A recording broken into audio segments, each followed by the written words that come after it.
Parte 1. A Revolução Cognitiva. Um animal insignificante. Há cerca de 13,5 bilhões de anos, a matéria, a energia, o tempo e o espaço surgiram naquilo que é conhecido como Big Bang. A história dessas características fundamentais do nosso universo é denominada física. Por volta de 300 mil anos após o seu surgimento, a matéria e a energia começaram a se aglutinar em estruturas complexas, chamadas átomos, que então se combinaram em moléculas. A história dos átomos, das moléculas e de suas interações é denominada química. Há cerca de 3,8 bilhões de anos em um planeta chamado Terra, certas moléculas se combinaram para formar estruturas particularmente grandes e complexas chamadas organismos.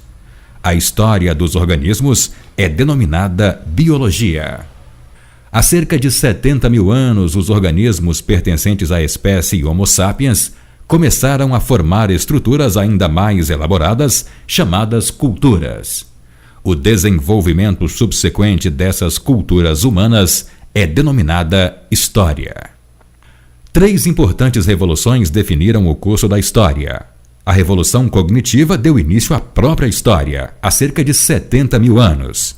A Revolução Agrícola acelerou por volta de 12 mil anos atrás, e a Revolução Científica, que começou há apenas 500 anos, pode muito bem colocar um fim à história e dar início a algo completamente diferente. Esse livro conta como essas 3 revoluções afetaram os seres humanos e os demais organismos. Muito antes de haver história, já havia seres humanos.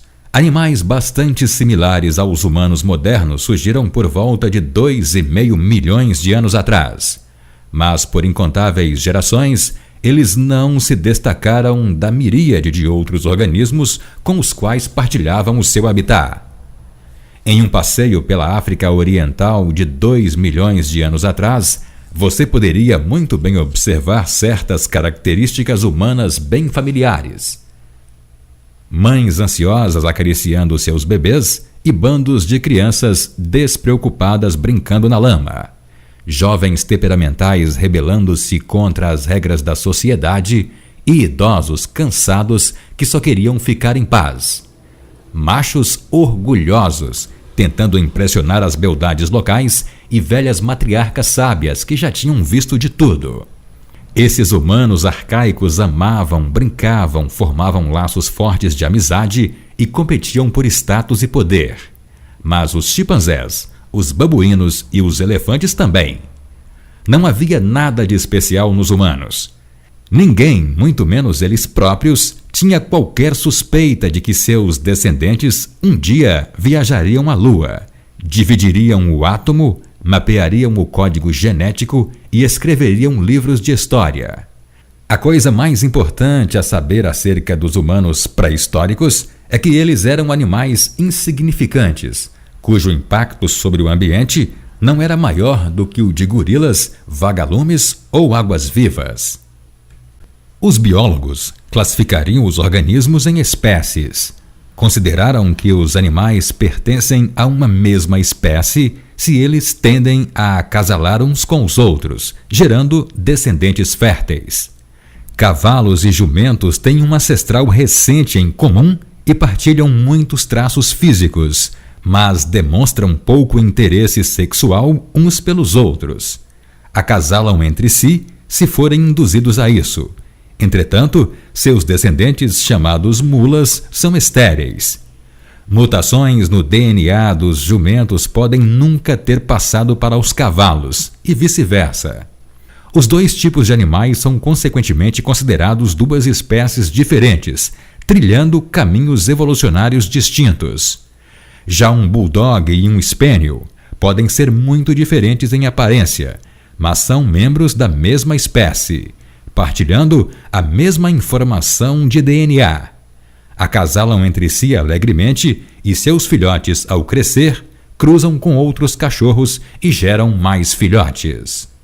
As espécies que evoluíram de um mesmo ancestral são agrupadas em um gênero. Leões, tigres, leopardos e jaguares são espécies diferentes do gênero Panthera. Os biólogos nomeiam os organismos com um nome duplo latino e gênero seguindo da espécie. Os leões, por exemplo, são chamados Panthera leo. A espécie leo é do gênero Panthera. Ao que tudo indica, todos que estão ouvindo esse audiobook são Homo sapiens, a espécie sapiens, sábia, do gênero Homo, homem. Os gêneros, por sua vez, são agrupados em famílias, como a dos felídeos, leões, guepardos, gatos domésticos, a dos canídeos, lobos, raposas, chacais, e a dos elefantídeos, elefantes, mamutes, mastodontes. Todos os membros de uma família remontam a um mesmo patriarca ou matriarca original. Todos os gatos, por exemplo, dos menores gatos domésticos ao leão mais feroz, têm em comum um ancestral felídeo que viveu há cerca de 25 milhões de anos. O Homo sapiens também pertence a uma família. Esse fato banal costumava ser um dos grandes segredos e um dos mais bem guardados da história.